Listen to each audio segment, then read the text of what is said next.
तो हम जा रहे हैं, ननकाना साहब आए थे तो यहाँ से हम सीधा जाएंगे जड़ावाला से जाएंगे फैसलाबाद।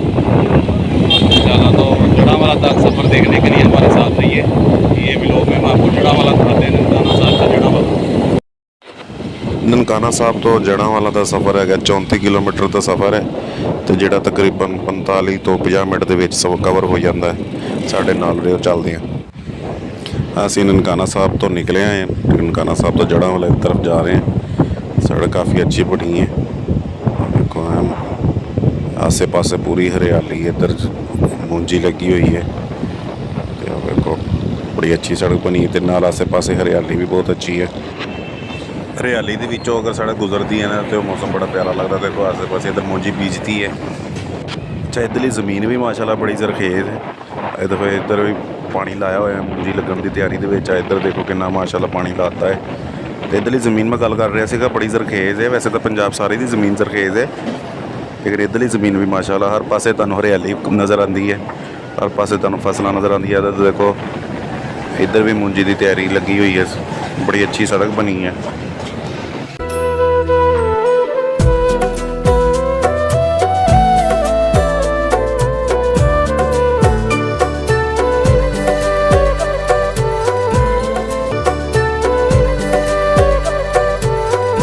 ਦੇ ਲੋਕਾਂ ਦੀ ਰੂਟੀਨ ਹੈ ਸ਼ਾਮ ਨੂੰ ਆਪਣੇ ਜਾਨਵਰ ਮਵੇਸ਼ੀ ਲੈ ਕੇ ਨਿਕਲਣਾ ਤੇ ਖੇਤਾਂ 'ਚ ਛੱਡਣੇ, ਇਹਨਾਂ ਨੂੰ ਚਾਰਾ ਖਵਾਉਣਾ। ਉਹ ਕਿੱਡੇ ਸੋਹਣੇ ਲੱਗ ਰਹੇ ਨੇ ਮਾਸ਼ਾਅੱਲਾ। ਤੇ ਸਾਹਮਣੇ ਵੇਖੋ ਸੜਕ ਦੀ ਗੁਲਾਈ ਕਿੱਡੀ ਸੋਹਣੀ ਮੁੜ ਰਹੀ ਹੈ, ਬੜਾ ਪਿਆਰਾ ਮੰਜ਼ਰ। ਮੋਬਾਈਲ ਦੇ ਉੱਤੇ ਤੁਹਾਨੂੰ ਸ਼ਾਇਦ ਉਹ ਸੀਨ ਉਸ ਤਰ੍ਹਾਂ ਨਹੀਂ ਦਿਖ ਰਿਹਾ ਹੋਣਾ, ਲੇਕਿਨ ਮਾਸ਼ਾਅੱਲਾ ਬੜਾ ਪਿਆਰਾ ਮੰਜ਼ਰ ਹੈ। ਇੱਧਰ ਸਰਕਾਰੀ ਸਕੂਲ ਹੈ, ਆ ਵੇਖੋ ਇੱਧਰ ਸਰਕਾਰੀ ਸਕੂਲ ਇੱਕ ਸੜਕ ਐਨ ਨੂੰ ਜਾਂਦੀ ਹੈ। ਅਸੀਂ ਛੋਟੀ ਜਿਹੀ ਆਬਾਦੀ ਦੇ ਵਿੱਚੋਂ ਗੁਜ਼ਰ ਰਹੇ ਹਾਂ। छोटी जी आबादी च असीं नंगे सीगे, उस तो बाद देखो फिर हरियाली शुरू है। हर बंदा इस तरह का सफ़र इंजॉय करता है, इस तरह का मौसम हो, इस तरह की एनवायरनमेंट हो, तो इस तरह की सड़क हो, हर बंदा ही इंजॉय करता। तुसीं भी साडे नाल इंजॉय करो।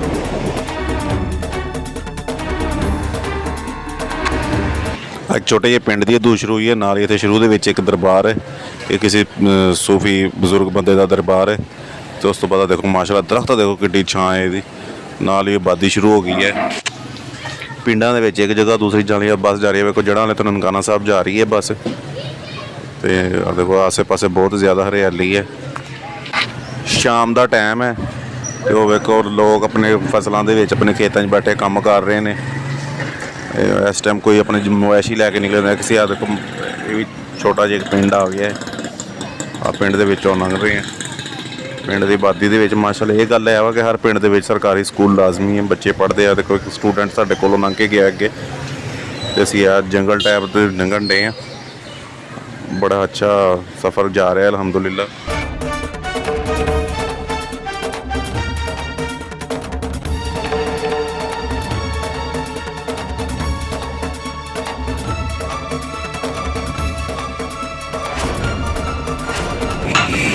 ਪਿੰਡਾਂ ਦੇ ਵਿੱਚ ਟੋਬੇ ਬਣਾਉਣਾ, ਤਲਾਬ ਜਿਹਨੂੰ ਕਹਿੰਦੇ, ਹਜੇ ਵੀ ਰਵਾਇਤ ਹੈਗੀ ਹੈ। ਆ ਵੇਖੋ ਪਾਣੀ ਇਕੱਠਾ ਕੀਤਾ ਹੋਇਆ, ਪਾਣੀ ਜਮ੍ਹਾਂ ਹੈ। ਪਿੰਡ ਦੀ ਇੱਕ ਦੂਰ ਸ਼ੁਰੂ ਹੋ ਗਈ ਹੈ।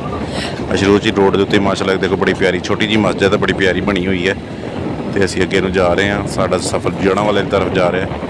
ਦੇਖੋ ਨਨਕਾਣਾ ਸਾਹਿਬ ਦੀ ਦੂਰ 'ਚੋਂ ਤਕਰੀਬਨ ਨਿਕਲ ਗਏ ਹਾਂ ਅਸੀਂ। ਦੇਖੋ ਆ ਵੀ ਤਲਾਬ ਵੀ ਪਿੰਡ ਦੇ ਵਿੱਚ ਬਣਿਆ ਇੱਕ।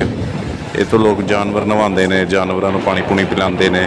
ਇਸ ਚੀਜ਼ ਵਾਸਤੇ ਤਲਾਬ ਇਸਤੇਮਾਲ ਹੁੰਦੇ ਨੇ। इधर देखो इधर तो फसल है, मूंजी लग गई है, फिर दोबारा अगे मूंजी की फसल दोबारा शुरू हुई है। देखो बड़ा प्यारा मौसम है, तो बड़ा प्यारा रोड है, बड़ा प्यारा व्यूज़ आ रहे हैं। देखो तुसीं भी साडे नाल इंजॉय कर रहे हो। ये नाल ही अड्डा नूर शाह की आबादी आ गई है। इत्थों नूर शाह शुरू हो गई दी आबादी है। ये भी एक छोटा जिहा पिंड है, तो लेकिन इत्थे काम कार ठीक है। देखो दुकानां रोड के उत्ते ही बनिया हुई ने। अड्डा नूर शाह दे विचों असीं गुजर रहे हैं इस टाइम। तो नूर शाह का भी अगर कोई लोग सानूं देख रहे तो सानूं कमेंट च दस्सिओ। तो इधरों आ नूर शाह की आबादी है, हम अगे मेन सड़क शुरू हो गई, दोबारा खेतां शुरू हो गई।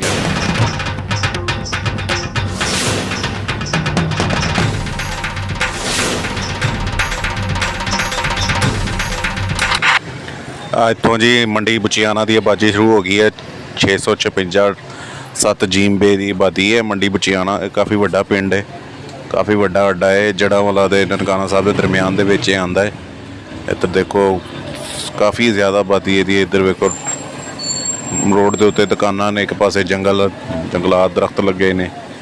ਤੇ ਮੰਡੀ ਬਚਿਆਣਾ ਦੀ ਇਹ ਸਾਰੀ ਆਬਾਦੀ ਹੈ। ਮੇਨ ਅੱਡਾ ਚੌਂਕ 'ਚ ਆ ਕੇ ਅਸੀਂ ਮੰਡੀ ਬਚਿਆਣਾ ਦੇ ਮੇਨ ਚੌਂਕ ਦੇ ਵਿੱਚ, ਇੱਧਰ ਵੇਖੋ ਮੇਨ ਚੌਂਕ ਦੇ ਵਿੱਚੋਂ ਲੰਘ ਰਹੇ ਹਾਂ। ਅਜੇ ਅੱਗੇ ਵੀ ਕਾਫੀ ਪਿਆ ਹੈ ਮੰਡੀ ਬਚਿਆਣਾ, ਤੁਸੀਂ ਸਾਡੇ ਨਾਲ ਰਹੋ।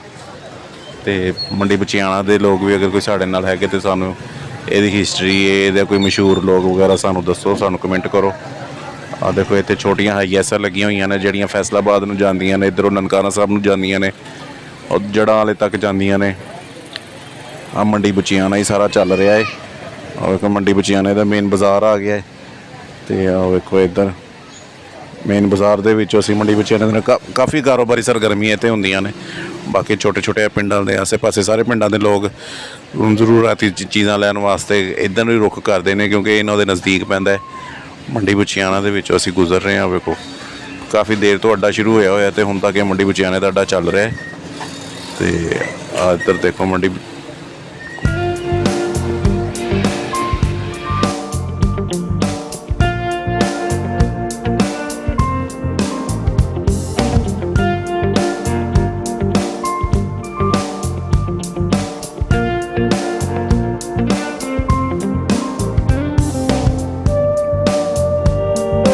ਇੱਧਰ ਸਾਈਡ ਤੇ ਫੇਰ ਦੁਆਰਾ ਮੁੰਜੀ ਲੱਗੀ ਹੋਈ ਹੈ। ਵੇਖੋ ਕਾਫੀ ਪਾਣੀ ਖੜਾ ਹੈ, ਬਾਰਿਸ਼ ਵੀ ਹੋਈ ਹੈ ਤੇ ਮੁੰਜੀ ਵੀ ਲੱਗੀ ਹੈ, ਜਿਹਦੀ ਵਜ੍ਹਾ ਤੋਂ ਕਾਫੀ ਪਾਣੀ ਇੱਥੇ ਵੇਖੋ ਇਕੱਠਾ ਹੋ ਗਿਆ ਹੈ ਤੇ ਬੜਾ ਪਿਆਰਾ ਮੰਜ਼ਰ ਬਣਿਆ ਹੋਇਆ ਹੈ। ਤੁਸੀਂ ਵੀ ਇੰਜੋਏ ਕਰ ਰਹੇ ਹੋ ਸਾਡੇ ਨਾਲ। ਤੇ ਜੜ੍ਹਾਂਵਾਲਾ ਦੀ ਤਰਫ ਸਾਡਾ ਸਫ਼ਰ ਜਾਰੀ ਹੈ। ਦੇਖੋ ਬੜਾ ਹੀ ਪਿਆਰਾ ਰਸਤਾ ਅਸੀਂ ਗੁਜ਼ਰ ਰਹੇ ਹਾਂ ਪਿੰਡਾਂ ਦੇ ਵਿੱਚ। ਆਸੇ-ਪਾਸੇ ਕਾਫੀ ਪਿੰਡ ਲੱਗਦੇ ਪਏ ਨੇ। ਪਿੰਡਾਂ ਦੀ ਸ਼ਾਮ ਬੜੀ ਸੁਹਾਨੀ ਹੁੰਦੀ ਆ। ਵੇਖੋ ਲੋਕੀ ਨਿਕਲਦੇ ਨੇ ਪਿੰਡਾਂ ਦੇ ਵਿੱਚ, ਬੈਠਦੇ ਨੇ ਸ਼ਾਮ ਨੂੰ। ਪਿੰਡਾਂ ਦੀ ਸ਼ਾਮ ਸੁਹਾਨੀ ਹੁੰਦੀ, ਸ਼ਹਿਰਾਂ ਵਰਗੀ ਸ਼ਾਮ ਨਹੀਂ ਹੁੰਦੀ ਪਿੰਡਾਂ ਦੀ ਸ਼ਾਮ। ਆ ਵੇਖੋ ਲੋਕੀ ਆਪਣੇ ਕੰਮਾਂ ਕਾਰਾਂ ਤੋਂ ਤਕਰੀਬਨ ਰਿਲੈਕਸ ਨੇ। ਅਸੀਂ ਇੱਕ ਪਿੰਡ ਦੇ ਵਿੱਚ ਹੀ ਗੁਜ਼ਰ ਰਹੇ ਹਾਂ। ਵੇਖੋ ਤੁਸੀਂ ਦੇਖ ਰਹੇ ਹੋ। ਤੇ ਜ਼ਿੰਦਗੀ ਇੱਥੇ ਕਾਫੀ ਪੁਰਸਕੂਨ ਹੁੰਦੀ ਹੈ ਪਿੰਡਾਂ ਦੇ ਵਿੱਚ ਸ਼ਹਿਰ ਦੀ ਨਿਸਬਤ। ਲੇਕਿਨ ਸਹੂਲੀਅਤ ਦੇ ਹਿਸਾਬ ਦੇ ਨਾਲ ਫਿਰ ਪਿੰਡ ਵਾਲਿਆਂ ਨੂੰ ਥੋੜ੍ਹੀ ਬਹੁਤ ਮੁਸ਼ਕਿਲ ਹੋ ਜਾਂਦੀ ਹੈ। ਫਿਰ ਉਹਨਾਂ ਨੂੰ ਸ਼ਹਿਰ ਦੇ ਰੁਖ ਕਰਨਾ ਪੈਂਦਾ ਹੈ।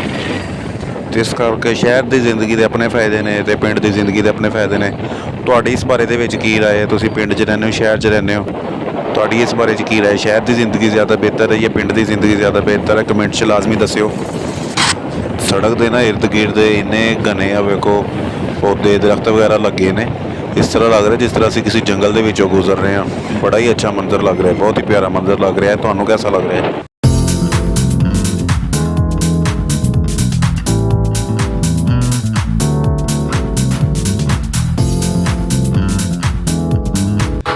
ਲੋ ਜੀ, ਅਸੀਂ ਇੱਕ ਹੋਰ ਛੋਟੇ ਜਿਹੇ ਚੱਕ ਦੇ ਵਿੱਚੋਂ ਗੁਜ਼ਰ ਰਹੇ ਹਾਂ।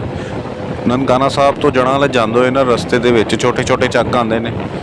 ਕੋਈ 25 ਘਰ 50 ਘਰਾਂ ਦੇ ਛੋਟੇ ਛੋਟੇ ਚੱਕ ਨੇ। ਵੀ ਹੁਣ ਅਸੀਂ ਇੱਕ ਚੱਕ ਦੇ ਵਿੱਚੋਂ ਗੁਜ਼ਰੇ ਹਾਂ। ਥੋੜ੍ਹੇ ਥੋੜ੍ਹੇ ਫਾਸਲੇ ਦੇ ਉੱਤੇ ਦੁਬਾਰਾ ਚੱਕ ਆ ਜਾਂਦੇ ਨੇ। ਤੇ ਦੇਖੋ ਬੜਾ ਪਿਆਰਾ ਖੂਬਸੂਰਤ ਮੰਜ਼ਰ ਹੈ। ਸੜਕ ਤਕਰੀਬਨ ਠੀਕ ਹੀ ਹੈ। ਸੜਕ ਦੀ ਹਾਲਤ ਪਿੱਛੇ ਸੋਹਣੀ ਸੀ, ਇੱਥੇ ਜ਼ਰਾ ਠੀਕ ਹੈ। ਆ ਇੱਕ ਹੋਰ ਛੋਟਾ ਜਿਹਾ ਚੱਕ ਆਇਆ, ਇਹਦਾ ਨਾਮ ਹੈ ਨੂਰਾ ਸ਼ਾਹ ਚੱਕ ਦਾ ਨਾਮ ਹੈ। ਨੂਰਾ ਸ਼ਾਹ ਤੋਂ ਅਸੀਂ ਗੁਜ਼ਰ ਰਹੇ ਹਾਂ। ਲੋ ਜੀ ਚੱਕ ਖਤਮ ਵੀ ਹੋ ਗਿਆ। ਬਸ ਇੰਨੇ ਛੋਟੇ ਛੋਟੇ ਚੱਕ ਹੈ। ਅੱਗੇ ਫੇਰ ਹਰਿਆਲੀ, ਖੇਤ ਨਾਲ ਹੀ ਛੋਟੇ ਮਾਸ਼ਾਅੱਲਾ ਖੂਬਸੂਰਤ ਜਿਹਾ ਖੇਤ ਖਲਿਆਣ ਸ਼ੁਰੂ ਹੋ ਗਿਆ। ਆ ਦੇਖੋ ਕਾਫੀ ਘਣੇ ਦਰਖਤ ਨੇ। ਇੱਧਰਲੇ ਪਾਸੇ ਘਣੀਆਂ ਝਾੜੀਆਂ ਵੀ ਲੱਗੀਆਂ ਹੋਈਆਂ ਤੇ ਬੜੀ ਅੱਛੀ ਸੜਕ ਬਣੀ ਹੋਈ ਹੈ। ਸੜਕ ਵੀ ਅੱਛੀ ਹੈ, ਖੂਬਸੂਰਤ ਹੈ। ਤੁਸੀਂ ਇਸ ਸਫ਼ਰ ਦੇ ਉੱਤੇ ਮੇਰੇ ਖਿਆਲ ਨਾਲ ਮੋਟਰਸਾਈਕਲ ਤੋਂ ਜ਼ਿਆਦਾ ਕਿਸੇ ਹੋਰ ਸਫ਼ਰ 'ਤੇ ਇੰਜੋਏ ਨਹੀਂ ਕਰ ਸਕੋਗੇ। ਤੇ ਅਸੀਂ ਤਾਂ ਬਹੁਤ ਇੰਜੋਏ ਕਰ ਰਹੇ ਹਾਂ, ਗੁਜ਼ਰ ਰਹੇ ਹਾਂ। ਤੁਹਾਡੇ ਵਾਸਤੇ ਵੀਡੀਓ ਵੀ ਬਣਾ ਰਹੇ ਹਾਂ ਤੇ ਖੁਦ ਵੀ ਇੰਜੋਏ ਕਰ ਰਹੇ, ਗੁਜ਼ਰਦੇ ਹੋਏ ਸਫ਼ਰ ਦੇ ਲੁਤਫ ਉਠਾ ਰਹੇ ਨੇ। ਤੇ ਤੁਸੀਂ ਵੀ ਉਮੀਦ ਹੈ ਸਾਡੇ ਨਾਲ ਬਹੁਤ ਲੁਤਫ ਉਠਾ ਰਹੇ ਹੋ। ਦੇਖੋ ਬਿਲਕੁਲ ਇੱਦਾਂ ਲੱਗ ਰਿਹਾ ਜਿੱਦਾਂ ਘਣੇ ਜੰਗਲ ਦੇ ਵਿੱਚੋਂ ਗੁਜ਼ਰ ਰਹੇ। ਇੱਥੋਂ ਦੀ ਇਹ ਚੱਕ 425 ਸ਼ੁਰੂ ਹੋਇਆ ਹੈ। 425 ਇੱਧਰ ਨੂੰ ਜਾ ਰਿਹਾ, ਇੱਧਰ ਨੂੰ ਵੀ ਇੱਕ ਚੱਕ ਜਾ ਰਿਹਾ। ਅਸੀਂ ਆ ਮੁੜ ਰਹੇ ਹਾਂ ਤਕਰੀਬਨ। ਪਿੰਡਾਂ ਦੇ ਲੋਕ ਸ਼ਾਮ ਟਾਈਮ ਆਪਣੇ ਮੱਝਾਂ ਵਗੈਰਾ ਲੈ ਕੇ ਨਿਕਲਦੇ ਨੇ। ਹੁਣ ਅਸੀਂ ਉਹੀ ਕਾਦਰਾਬਾਦ ਲਿੰਕ ਕਨਾਲ ਅਸੀਂ ਕ੍ਰਾਸ ਕਰਨ ਲੱਗੇ ਹਾਂ। ਜਿਹੜੀ ਨਹਿਰ ਤੁਹਾਨੂੰ ਨਨਕਾਣਾ ਸਾਹਿਬ ਜਦੋਂ ਜਾ ਰਹੇ ਸੀਗੇ ਉਦੋਂ ਵੀ ਰਸਤੇ 'ਚ ਹੀ ਆਈ ਸੀਗੀ ਨਹਿਰ। ਉਹਦੇ ਨਹਿਰ ਬਾਰੇ ਤੁਹਾਨੂੰ ਦੱਸਿਆ ਸੀਗਾ ਕਿ ਕਾਦਰਾਬਾਦ ਲਿੰਕ ਕਨਾਲ ਹੈ। ਮਾਸ਼ਾਅੱਲਾ ਫੁੱਲ ਭਰੀ ਹੋਈ ਨਹਿਰ ਹੈ। ਦੇਖੋ ਉਹ ਅਸੀਂ ਹੁਣ ਕ੍ਰਾਸ ਕਰ ਰਹੇ ਹਾਂ। ਇਹ ਇੱਧਰੋਂ ਸਿੱਧੀ ਨਹਿਰ ਜਾਂਦੀ ਹੈ ਅਤੇ ਨਨਕਾਣਾ ਸਾਹਿਬ ਤੋਂ ਜੜ੍ਹਾਂ ਵਾਲਾ ਜਾਓ ਉਦੋਂ ਵੀ ਇਹ ਰਸਤੇ ਦੇ ਵਿੱਚ ਇਹ ਨਹਿਰ ਆਉਂਦੀ ਹੈ। ਅਤੇ ਹੁਣ ਨਹਿਰ ਕਰਕੇ ਕ੍ਰਾਸ ਹੁਣ ਅਸੀਂ ਅੱਗੇ ਨੂੰ ਜਾ ਰਹੇ ਹਾਂ। ਦੇਖੋ ਆਰਾਮ ਨਾਲ ਇੱਧਰ ਨੂੰ ਵੀ ਇੱਕ ਪਿੰਡਾਂ ਵੱਲ ਨੂੰ ਸੜਕ ਜਾ ਰਹੀ ਹੈ, ਛੋਟੀਆਂ ਛੋਟੀਆਂ ਸੜਕੀਆਂ ਅੱਗੇ ਆਬਾਦੀਆਂ ਵੱਲ ਨੂੰ ਜਾਂਦੀ ਹੈ। ਸਾਡਾ ਜੜ੍ਹਾਂ ਵਾਲਾ ਦਾ ਸਫ਼ਰ ਤਕਰੀਬਨ ਇਖਤਤਾਮ ਪਜ਼ੀਰ ਹੋ ਗਿਆ ਨੇ। ਜੜ੍ਹਾਂ ਵਾਲਾ ਬਸ ਇੱਥੋਂ ਕਰੀਬ ਹੀ ਆ। ਉਹ ਦੇਖੋ ਕਿੱਡੇ ਪਿਆਰੇ ਲੰਬੇ ਦਰਖਤ ਲੱਗੇ ਨੇ। ਮੈਂ ਤੁਹਾਨੂੰ ਦੱਸ ਰਿਹਾ ਸੀਗਾ ਕਿ ਜੜ੍ਹਾਂ ਵਾਲਾ ਅਸੀਂ ਤਕਰੀਬਨ ਪਹੁੰਚਣ ਵਾਲੇ ਹੀ ਹਾਂ। ਥੋੜ੍ਹਾ ਹੀ ਸਫ਼ਰ ਰਹਿ ਗਿਆ ਜੜ੍ਹਾਂ ਵਾਲੇ ਦਾ ਅਤੇ ਸਾਡੇ ਨਾਲ ਰਿਹੋ ਜੀ। ਤੋਂ ਨਾਜ਼ਰੀਨ ਅਸੀਂ ਆ ਜੜ੍ਹਾਂ ਵਾਲਾ ਪਹੁੰਚ ਗਏ ਹਾਂ ਅਤੇ ਤੁਸੀਂ ਸਾਡੇ ਨਾਲ ਸਫ਼ਰ ਇੰਜੋਏ ਕੀਤਾ ਹੋਏਗਾ ਜੜ੍ਹਾਂ ਵਾਲੇ ਦਾ। ਅਤੇ ਜੜ੍ਹਾਂ ਵਾਲਾ ਸ਼ਹਿਰ ਦੇ ਅੰਦਰ ਜਾ ਰਹੇ ਹਾਂ ਅਤੇ ਇਸ ਤੋਂ ਅਗਲੇ ਵਲੋਗ ਦੇ ਵਿੱਚ ਵੀ ਤੁਸੀਂ ਸਾਡੇ ਨਾਲ ਰਹੀਓ। ਇਸ ਤੋਂ ਅਗਲੇ ਵਲੋਗ 'ਚ ਅਸੀਂ ਜਾਏਂਗੇ ਜੜ੍ਹਾਂ ਵਾਲੇ ਤੋਂ ਫੈਸਲਾਬਾਦ 'ਚ। ਅਗਲੇ ਵਲੋਗ ਦੇ ਵਿੱਚ ਅਸੀਂ ਜੜ੍ਹਾਂ ਵਾਲਾ ਸ਼ਹਿਰ ਵੀ ਦਿਖਾਉਂਗੇ ਅਤੇ ਜੜ੍ਹਾਂ ਵਾਲੇ ਤੋਂ ਫੈਸਲਾਬਾਦ ਦਾ ਸਫ਼ਰ ਰਸਤਾ ਸਾਰਾ ਦਿਖਾਉਂਗੇ। ਉਹ ਵੀ ਤੁਸੀਂ ਸਾਡੇ ਨਾਲ ਇੰਸ਼ਾਅੱਲਾ ਬਹੁਤ ਇੰਜੋਏ ਕਰੋਗੇ। ਅਤੇ ਸਾਡੇ ਨਾਲ ਹੀ ਅਤੇ ਸਾਡੇ ਚੈਨਲ ਨੂੰ ਸਬਸਕ੍ਰਾਈਬ ਕਰ ਲਓ। ਅਤੇ ਜੜ੍ਹਾਂ ਵਾਲਾ ਹੁਣ ਅਸੀਂ ਗੁਜ਼ਰ ਰਹੇ ਹਾਂ ਅਤੇ ਜੜ੍ਹਾਂ ਵਾਲਾ ਗੁਜ਼ਰ ਕੇ ਅਤੇ ਫਿਰ ਅਸੀਂ ਤੁਹਾਡੇ ਨਾਲ ਅਗਲੇ ਵਲੋਗ 'ਚ ਮੁਲਾਕਾਤ ਕਰਦੇ ਹਾਂ ਜਿਹਦੇ 'ਚ ਫੈਸਲਾਬਾਦ ਜਾਓਗੇ। ਸਾਡੇ ਨਾਲ ਰਿਹੋ। ਅੱਲਾ ਹਾਫਿਜ਼।